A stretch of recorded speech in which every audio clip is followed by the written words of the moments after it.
La situation sportive au Gabon atteint un point de non-retour après la débâcle des Panthères à la Coupe d'Afrique des Nations.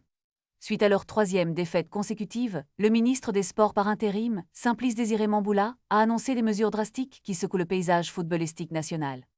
Devant les caméras de Gabon Télévision, il a déclaré que le gouvernement avait décidé de dissoudre le staff technique et de suspendre l'équipe nationale jusqu'à nouvel ordre.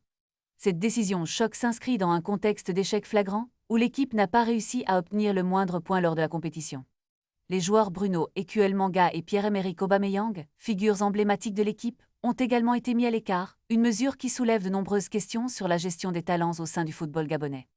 La déclaration du ministre fait écho aux commentaires du président Brice Clotaire Oligui, qui avait souligné l'absence de méthode et la dispersion des ressources comme des facteurs ayant conduit à cette débâcle.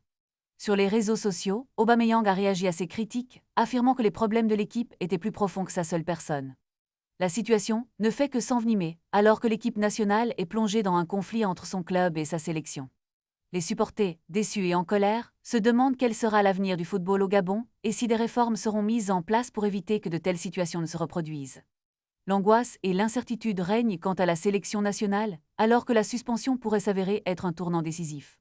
Les Panthères devront faire face à un long chemin de réhabilitation, mais la question demeure, qui sera responsable de ce désastre et comment le Gabon peut-il retrouver sa fierté sportive ?